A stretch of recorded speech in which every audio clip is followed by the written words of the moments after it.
Hello and welcome to another episode of IBJJF Q&A. I'm your host, John Medina, and joining me today is none other than the man himself, 10-time world champion and IBJJF Hall of Fame member, Roger Gracie. Professor, how are you doing today? I'm very good, John. It's a great pleasure being here today.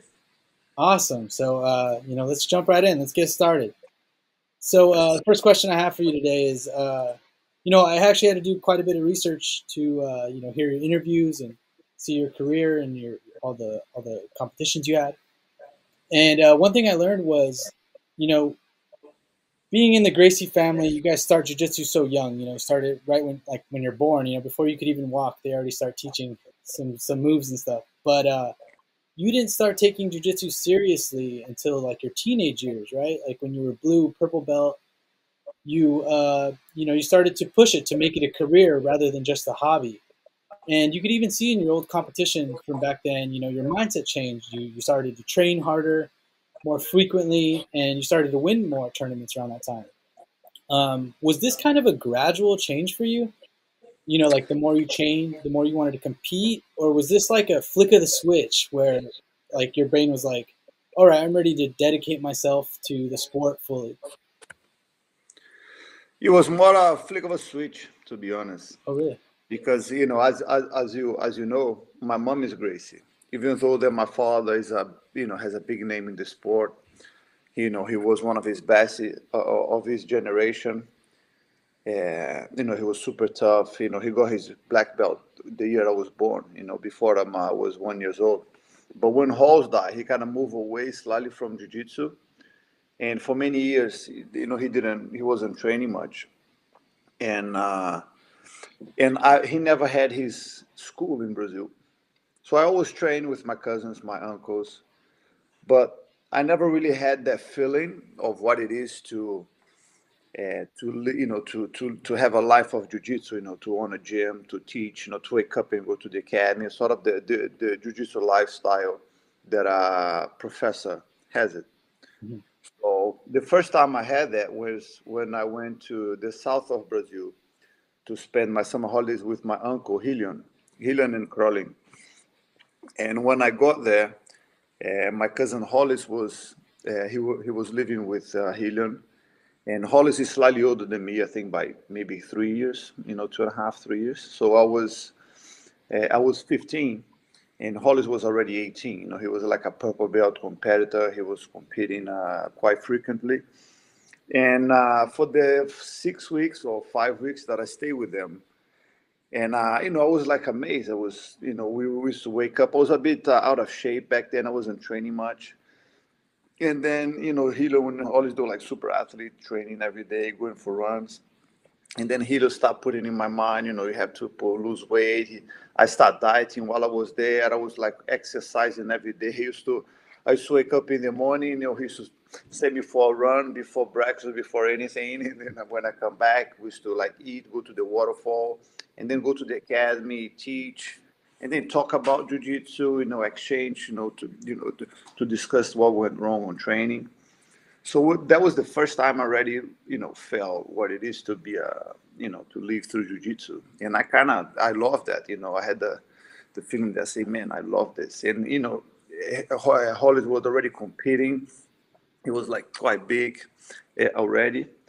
And then I go back to Rio. I'm like, man, I love this. Like, this is what I want for me, So I already came back with the mindset, like, this is what I want. I want to be the best. And then when I go back, I start training, like, very motivated. I was very motivated to train and, to have a lifestyle of jiu-jitsu, teaching, have my school, be the best. And I never stopped. I was like 15. And then I moved back to live with him. I lived with him for almost a year, the following year. And then, like, I never stopped. I was like super motivated to the end. Wow, that's cool. Yeah, I didn't know that story. I thought it's something completely different. That's really cool. I never had heard that. That time that you spent with them is really what motivated you. Very cool. So one thing that everyone knows about you is your style, right? Everyone always talks about simple, effective, and it's classic jujitsu. Everyone knows what to expect, but no one can stop it. To me, that's a direct reflection of how much hard work and dedication you put into your craft.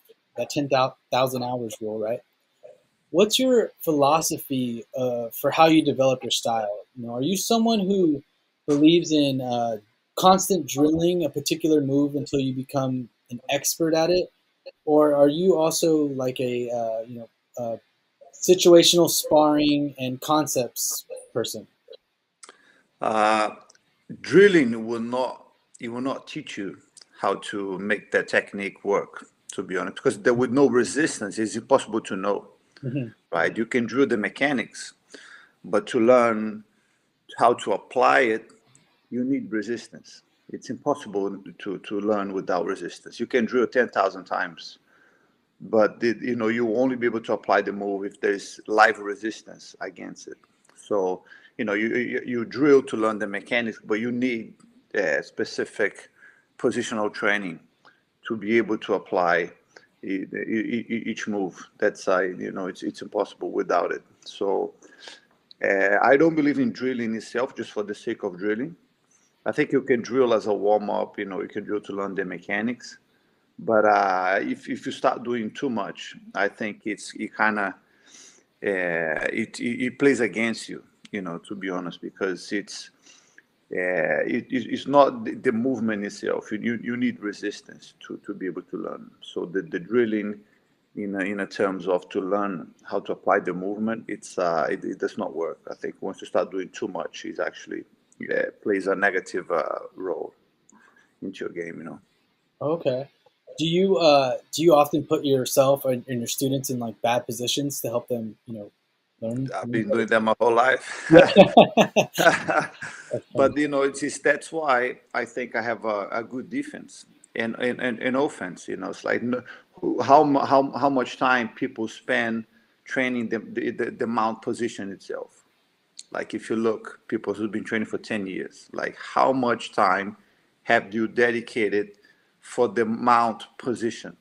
Uh-huh. You know, people when you give an honest answer, they will tell you almost nothing, Right. because for you to be good at attacking, you have to be good at defense, because you're not just going to practice the top game in the mount. You're not just going to convince people to stay in the bottom while you attack them. It's a 50-50 situation. You start in the bottom, then you go on top. So I mean, you have to learn when you're in a bad position. Like when you play guard, the risk of being submitted is small, right? It's not massive. The risk of the guy passing your guard is way bigger than the risk of getting submitted in a footlock or knee bar. The same way when the guy is on top, the risk of you getting swept is way more than you getting submitted. But the risk of you getting submitted when someone is on top of you in the mount on the side control is way bigger. So people, they don't want to risk. Ego plays a massive negative part against people. They don't want to be submitted. They don't want to hurt the ego of having someone on top of them that they could easily dominate it and win in a live situation, because they have amazing guard. The guy would never mount them. But you need to practice. You need to get attacked. You need to get mounted to be able to develop a good defense. You need to be in how you're going to defend the second hand in the mount when the one like is super deep. You need to be there many times over and over and over and over for you to develop a good defense. How you're going to defend, knowing like a locked kimura, how to escape properly. Like we at least have a direction that you go, this is the best way for me to escape. You cannot find a way when you're there. You need to know, this is the direction that I need to take to escape. If it works, amazing. Nothing is perfect. You're there. The chance to get a submit is quite high, but at least you have a bigger chance attempting to escape that way. So and that only comes with practice. Like being attacked live. When the guy's trying to rip your arm out, and then you escape and you say, look, this is my best way out. So people, they just let the ego, being a dictator that they don't want to be there. Yeah, it's so true. You see a lot of athletes when they get put in a bad position, which they rarely can get put in that position. They They don't know, man. I fought the best in the games for like many years, Mhm. and I can honestly say that very few have very good defense. Very, very few. Mm-hmm, mm-hmm. And that tells you that the fact they don't have a very good defense because they don't practice the defense. They don't let people get there. They've been avoiding their whole life not to get people get there. That's how they practice their defense, you know. Yeah, But when you eventually do get there, in trouble. yeah, yeah. That kind of leads on to my next question. You know, you talk about ego, and it reminds me a lot of your. You often talk about mindset a lot, and a competitor's mindset for success. You know, you can have all the tools for success, but if you don't believe in yourself, then you most likely won't succeed, right? Absolutely. What are some things that you give yourself to believe to win? What did you do in that time period to make yourself believe? Uh, I think first I believed that I could be the best. That was the first step. Because if I never believed that, I don't think I would have achieved before I was anything. Before I came up, to be honest. So right in the beginning, when I was that 15-year-old kid, chubby, running on the diet, my uncle's Hillian's house to lose weight, I truly believe I could be the best. And apart from that, it's the amount of training you put yourself in that's very important because there's not enough belief that's going to get you nowhere if you sit in the couch and Yeah, yeah, believe you can achieve.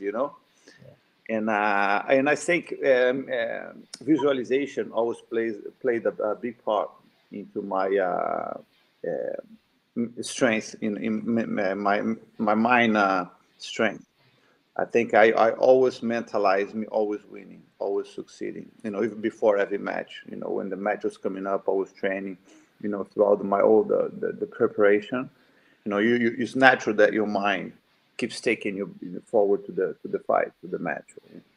And that's one thing that I never doubt myself. I always play my mind. I was always winning. Always winning. Like always win, regardless of how my mind tried to play a game on me, put him in a bad position, and then I was like quick reversing and and I would submitting my opponent. So visualization, it's extremely important. You can see that in any sport, anything in the world that people wants to achieve something. Visualization is the number one rule that it helps you get there. yeah, yeah. I've heard Kobe Bryant talk about stuff like that, and Michael Jordan, and I often think about how much did you think about competition and training when you weren't training? Like was that part of your on your mind? Nothing. No, not really. Nothing, man. Then it's time to rest. I Yeah, you mean, need to it rest. will come. You cannot. I've never went crazy in a way that I have to. I never had to do anything. Like if I'm not training, if I'm not competing for some reason, my mind is anywhere but training. It's and the one thing you don't want to stay away from training too much. You can slow down, but not move away completely. That's never a smart move. But it's you just and then you're just training for fun. It's like it's outside the competition. You don't want to stress yourself because then you create stress. Mhm. If you're not competing, you're not training for something. You're too far away from any competitions. You have no plan at that time. I mean, why would you put yourself in that stress thinking about competing? It's the time will come. Don't worry. Yeah. Okay. Time that will come.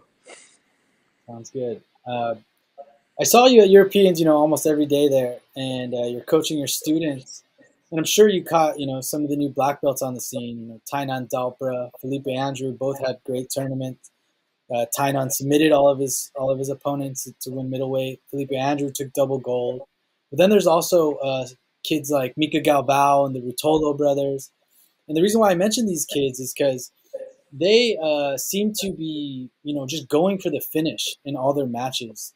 They don't want to win off of an advantage or get a takedown in the last seconds or anything like that. And I can't help but ask you, whose whole philosophy is, if you don't, a true win is winning by a submission, right?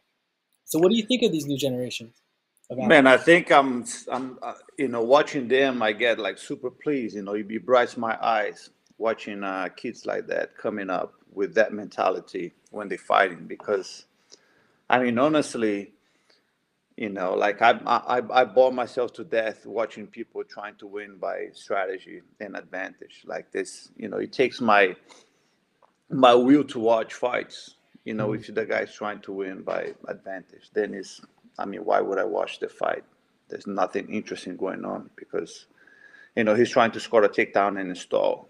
I mean, that's the most boring thing ever. And there's not something that I would waste my time watching, to be honest with you. Like, sometimes I don't watch tournaments because there's no one that will motivate me enough to stay there hours and, watching the fights.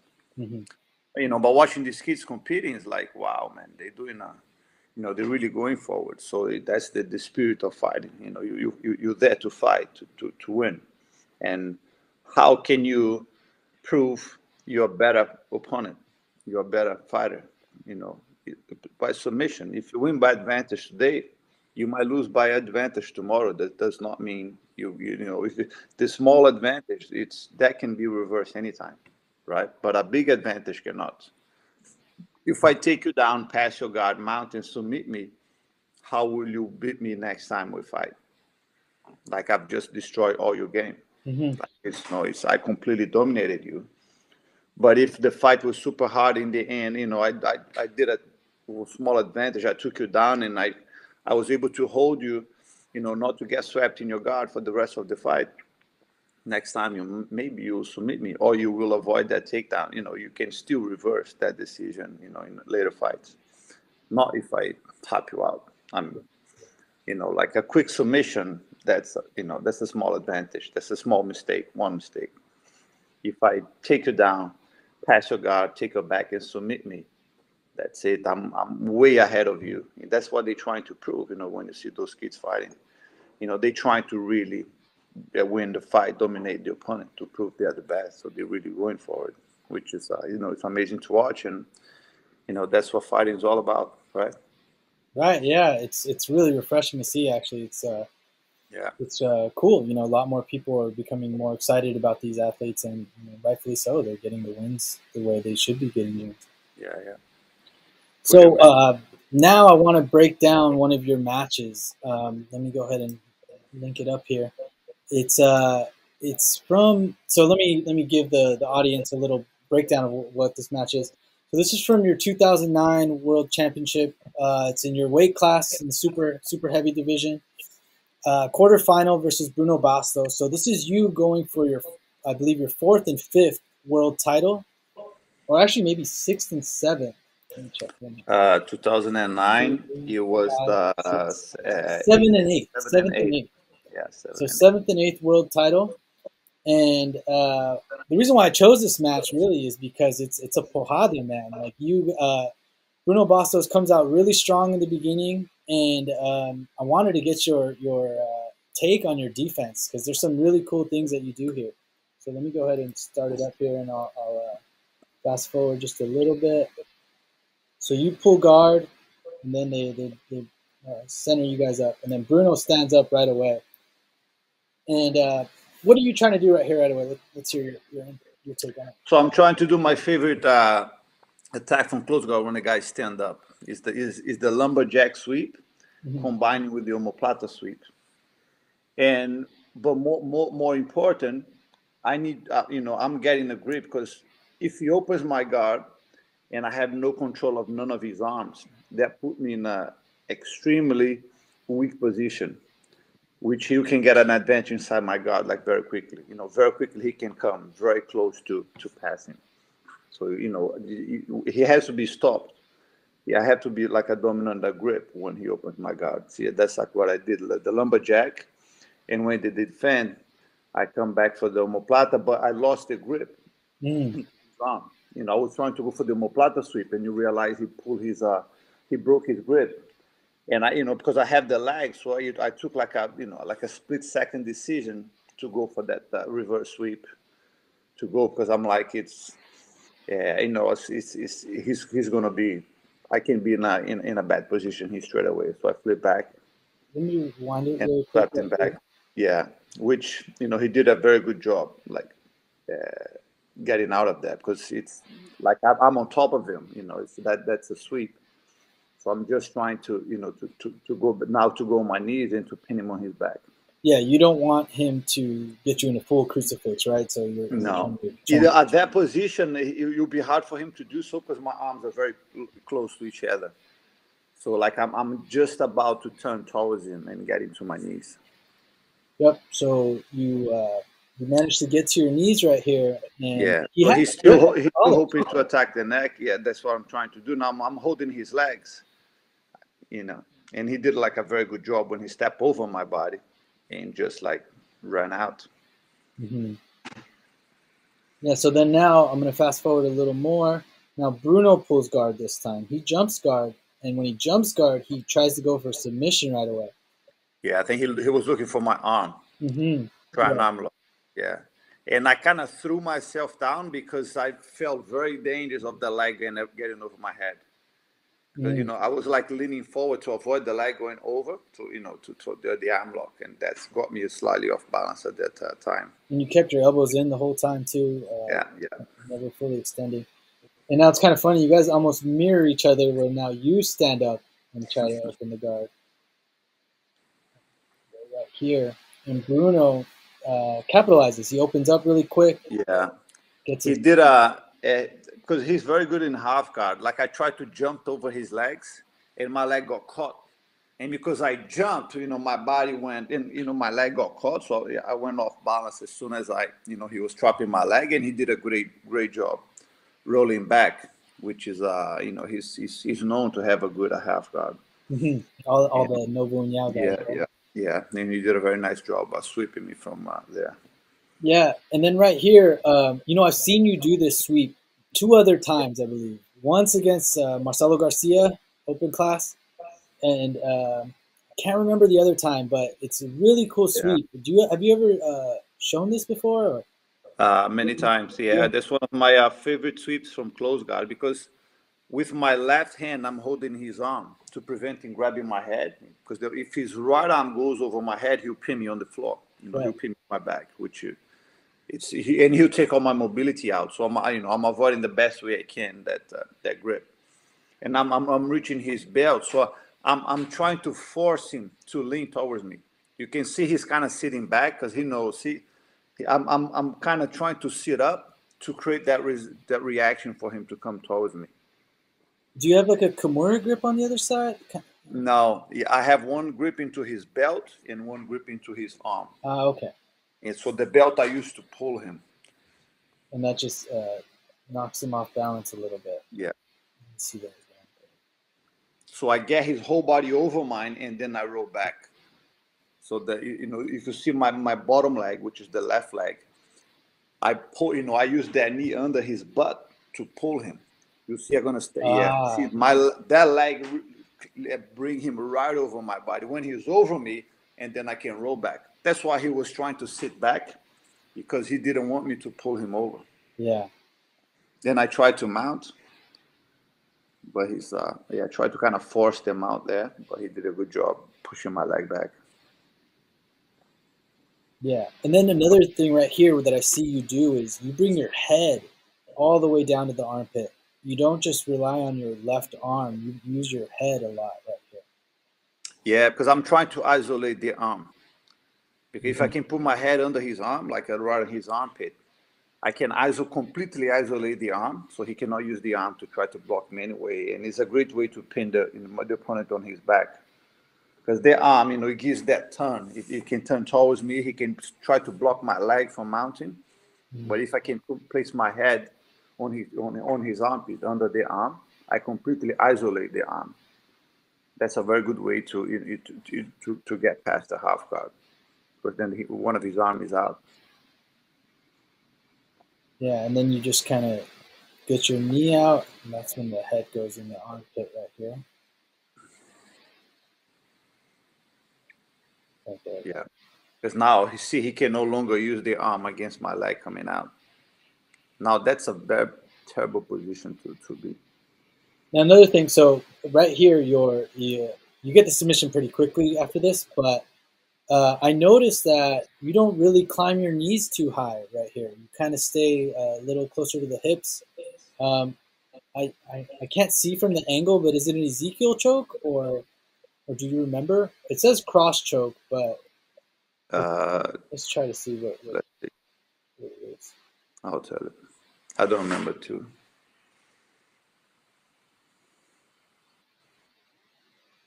If it's that angle, it's the Ezekiel choke. Yeah, it kind of looks like Ezekiel, right? Let's see. If I pull my right arm out, no, it's the cross collar. It's the cross collar choke. See, now I have my right arm into his collar. Ah, okay. Now I'm looking for the other collar with my left hand. Yeah. And you like to switch between? Oh, there it Yeah. is. Yeah, this cross Yeah. collar. Cross collar choke. So you like to switch in between the two? You'll try to set up an Ezekiel, and if it doesn't work, you'll go to the cross collar. Or? Yeah, usually because when I mount, you know, my arm is against the head. Like I always have the grip in the head, you know, to try to get the mount. So the moment that I mount, the fact that if I'm holding your head, that's half of the choke in. All I have to do is grab the sleeve and with the second hand. You know, this is like one hand in your collar. All you need to do is the second hand. So when I have my arm around people's head, especially the moment that I mount, that's when you can expect people to try to escape the most, right? They don't accept the mount, and then you have that, you know, that few seconds burst of energy trying to get out, and Mm-hmm. that's, you know, the best moment when I go for the Ezekiel. When that doesn't work, and then they lock themselves in, and that's hard, and that's when I switch to the but to get the cross collar choke or some other submission or the arm. Nice. Yeah, and I noticed one thing that in all your matches really is your composure. You never seem like frazzled. You always seem very direct and decisive on what you want to do. Even if you're in a bad position, you know exactly where to go with it. And you know, you're right. It does have to do with the training and preparation of putting yourself in bad positions, right? Yeah. So you could see your Yeah. defense was very good there. Yeah, I mean, it's you have to stay focused, and mistakes happens. You know, it's inevitable that something goes wrong during the fight. Always, almost every fight, you know, that's against a good guy. There is a moment, you know, the point in the fight that thing goes wrong. You get they score a point on you, or you know, an advantage or something. That it's like, but the fight is not over. You know, you. I try not to change not to let emotion get in the way at any moment. Like winning or losing, your focus, your concentration, the fight should be the same. Hmm. It's if uh if there's one thing that happened, if I get score, I just get more focused. Now I'm like, you know, usually it's happened to me many times, and it's 10 minutes fight. I always start the fight in a kind of slow pace. You know, you never see me going after from the beginning ever. That's not my style. So I kind of I warm up that as the fight starts, and a lot of my my opponents, they come in very fast on the beginning, but they eventually they slow down because you cannot maintain that pace. So it's a lot of the times I get score like 2 3 minutes, and then something bad happens. Then I'm like, okay, now I'm like fully focused. That's like a slap in my face, you know. Yeah. It's not that I get angry. I'm like, okay, now I have to go. It's no, no, no. I mean, now you're losing focus, and like now there's like no mistakes. I'm like, then it's like there's a wake up call. You know, it's like I was slap in the face, wake up, let's go to work, and Yeah. then I start my pace. You know, I start accelerating my pace. Not fast, but you know, I keep now. I'm like onward. Now I'm forward. Yeah. Yeah. You can see it in all your matches too. Very cool. Well, all right, Professor Roger. That you know, that's going to do it for us today. I want to thank you so much for taking the time out of your day to sit and talk to me. It's definitely a bucket list moment for me. And you know, before we go, are there any last words that you want to leave the fans with? No, I mean, I think you know people want to see my videos, see my you know, I have a lot of sparring. Go to Roger Gracie TV. You Yeah, know, great. there's about almost 1,000 videos of me teaching, training, sparring. My father. It's a great fun. Yeah, Roger Gracie TV, everyone. All right, thank you so much. Thank you, guys. Thank you, John.